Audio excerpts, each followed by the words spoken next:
Alright, sige. Ngayon, no, i-conclude lang natin yung basic integration. And after that kasi, we'll be dealing with applications, mga volumes, area under the curve, or between two curves. Basta maraming mga application yung integrals kapag actually yun yan, no, yung area problem and volume problems. Pero with that, mahirap kasi mag-go sa application without mastering yung mga madadaling mga rules, no. So basically this will conclude kung ano yung mga basic rules natin sa integration, and hopefully na practice niyo na from the start ano yung mga formula from antiderivatives and derivatives, paano mag-integrate, paano gumawa ng indefinite integrals, and how to compute for the area under the curve or the net change of a function. So ngayon, we will be dealing with the substitution rule. Usually lang pinapangalan na siyang U-substitution kasi usually yung pinipili nating variable is yung U. Okay? Ano yung nangyari behind this? We know that we don't have a specific we don't deal pa with products and quotient. Kapag may products tayo, sa simpleng integral, ang ginagawa natin is to distribute or to multiply it out. What if sobrang haba ng mga kunyari binomial times four terms. So medyo madami yung mga terms, so hindi siya efficient. So yung ginagawa ng substitution rule is to cover sum of the products and quotients natin, for which pwede tayo mag-introduce ng variables to parang mas maging pleasant sa atin yung mga integrals natin. So that kapag ginawa natin yung substitution, magiging simpleng integrals na lang ulit. Okay? So usually, gawin natin to by an example para mapakita natin ano yung usual na variable na sineset natin as u. So kunyari, we are to integrate 2x times the square root of 1 plus x squared dx. So usually, we let u to be the more complicated, quote-unquote, no? Kasi hindi naman natin talaga alam kung paano natin masasabi na ito is more complicated to this. So usually, yung una kong criteria, ako personally, no? Ang una kong criteria is, titignan ko sino yung mas higher degree. Okay? So dalawa lang naman na yan. No? It's either ito or itong term na to. Yung mga square root, complicated dapat, no? But not too complicated. Kasi yung square root, okay lang yan. Kasi we can integrate that easily. Kasi parang pwede nyo i-treat yan as raised to 1/2. So, anong gagawin natin? Between 2x and 1 plus x squared, sino yung more complicated? So, yung rule natin is, kung mas higher degree, more or less, pwede nyo na i-try na siya yung yun ninyo. Pero it doesn't always work that way, no? So, kailangan nyo pa rin i-double check. So, ang i-let ko na is 1 plus x squared. Next is, we want to replace din yung variable of integration natin. Paano gagawin natin? What we do is, we take the derivative of both sides para may lumabas na du dito. So when we take the derivative of this, we'll get du plus derivative of 1 is 0 plus derivative of x squared is 2x dx. Okay yan? So ano yung sinasabi nito? Ibig sabihin, yung 2x dx natin, mapapalitan natin siya ng du.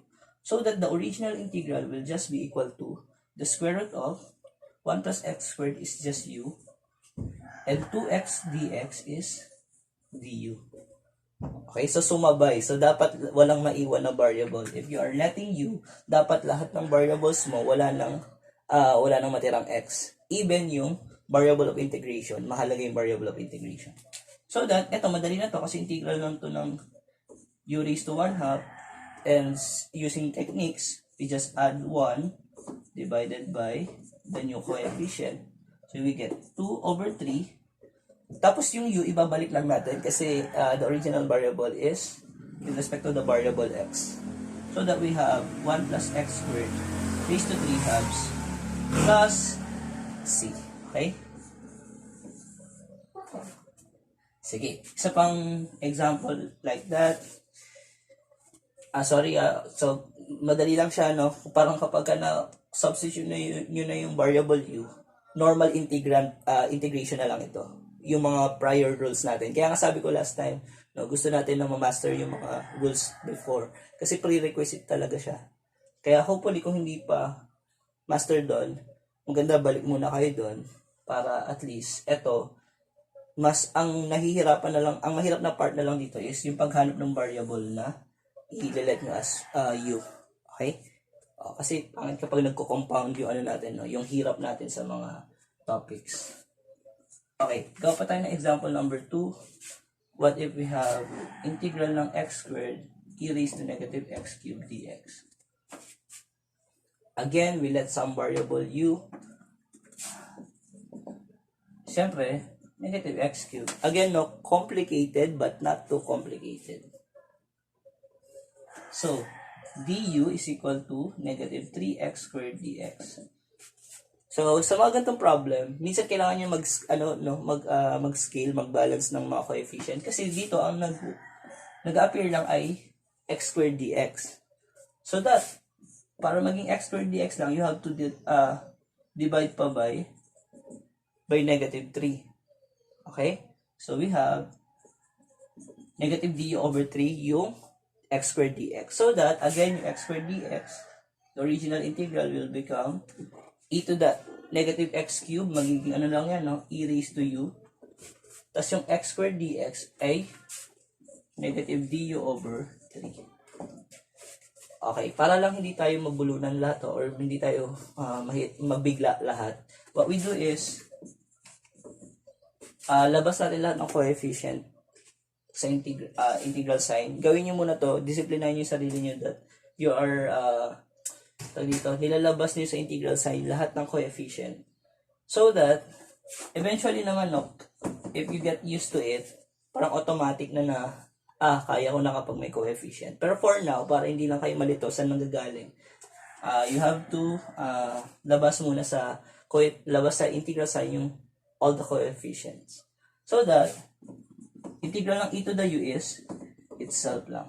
And again, we go back to the original variables.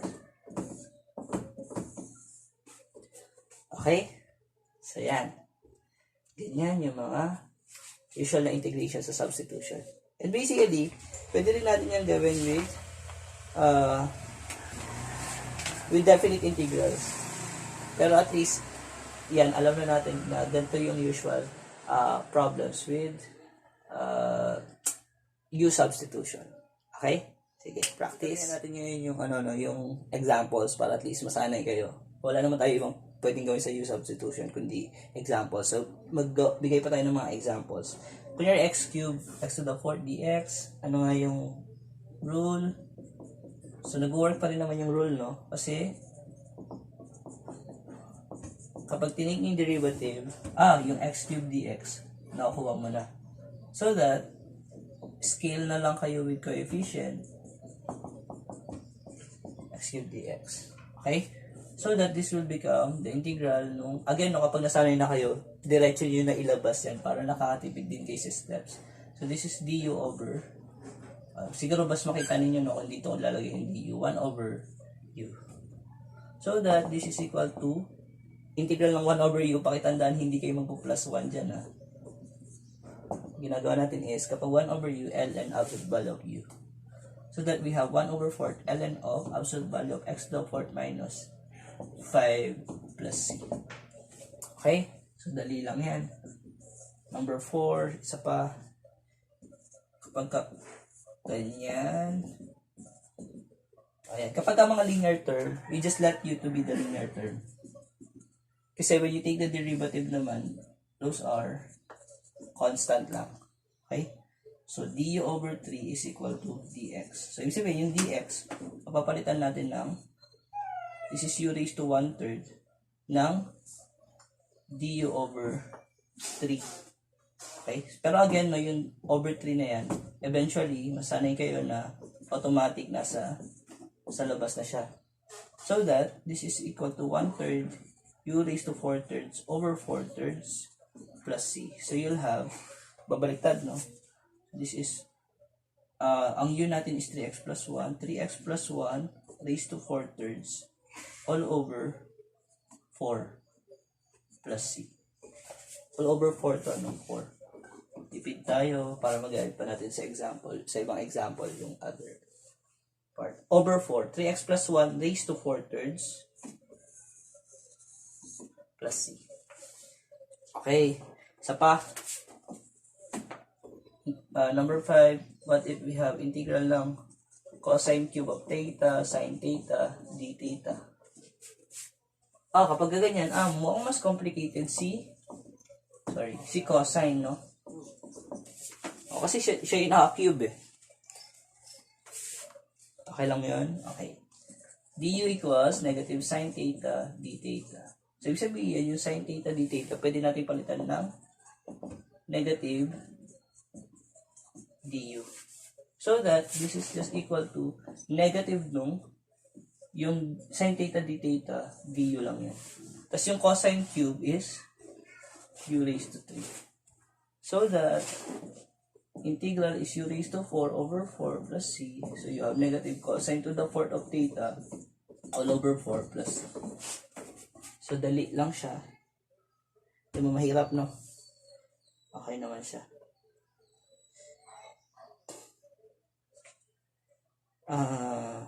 Ganap ako ng problem na maganda-ganda. Sa pang trigonometric. Integral ng sine 2x all over 1 plus cosine squared x dx. Yan. Medyo mahirap ba yan? Hindi naman siguro, no? Yung una, we let u syempre equals sa 1 plus cosine squared theta. X pala. Ayan. Tapos derivative. So you get du equals, ito chain rule, no? Chain rule. So this will be 2 cosine x. Derivative ng cosine is sine x dx. Yung problem is, magkakancel ba siya sa sine 2x? Ayan. Yung problema naman dito is yung identities. Actually, sinisingil naman kayo ng mga identities. You know that sine 2x is always equal to 2 sine x cos x. So that, magically, nagka-cancel out lang pala silang dalawa. So, hindi pala siya mahirap na problem. So, this will become integral lang. Again, no, sine 2x, kung hindi nyo pa nakikita, no? Sine 2x, 2 sine x cos x all over 1 plus cosine squared x dx. Pero kapag sinubstitute nyo na, magiging 1 over u du na lang yan. Okay, kasi 1 over u, tas yung 2 sine x cos x dx is yun lang yung sine 2x mo. So that this is ln of absolute value of 1 plus cosine squared x plus c. Okay, so dali lang, no? Hindi man siya mahirap. Sige, more. Gusto ko lang magpakita ng mga different techniques sa paggawa ng substitution. At the same time, magpapakita lang ako ng isa kapag meron kang definite integral. Okay, number 7 is integral ng x times 2x plus 5 raised to 8. Again, which is more complicated? We let u equals 2x plus 5. So, taking derivative, you get 2 dx siya. Yung problema, parang hindi mo makancel si x. Okay, pero okay lang. So, yung du over 2 mo, yung dx. Okay. Ang problema natin is, meron tayong u raised to 8, tas etong dx mo is du over 2. Yung problema, yung x, hindi mo siya na-cancel with taking a derivative with u, ng du, no? So, kapag ganyan, usually, yung key natin dyan is yung u. Okay, kasi x lang yan eh. So, we solve for x. So, we have u equals 2x plus 5, solving for x. We get x equals u minus 5 over 2. So that, ito pala, u minus 5 over 2 lang siya. Alright. So, ito, bagong technique. Minsan, kailangan mong i-manipulate yung nilet mo na u to solve for x or kung ano yung hindi mo na-cancel out. So that this is just integral ng u raised to 9 minus 5, u raised to 8. Lahat yan may over 2. Okay lang?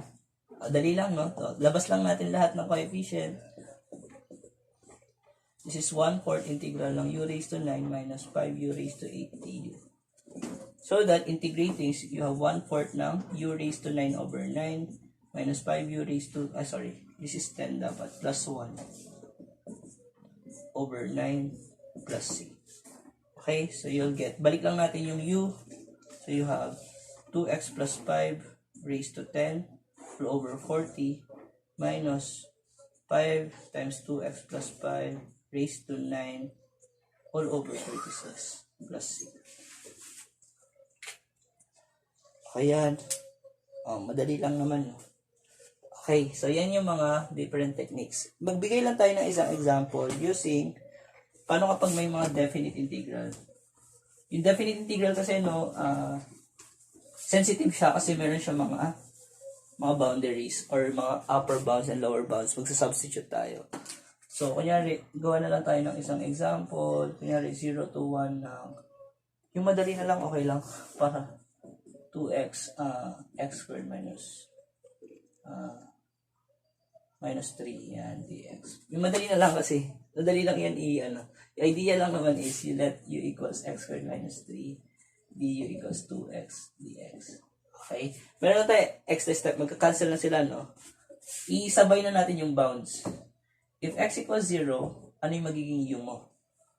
Yung u mo will be 0 squared minus 3 is negative 3. When x equals 1, you get u equals 1 squared minus 3 is negative 2.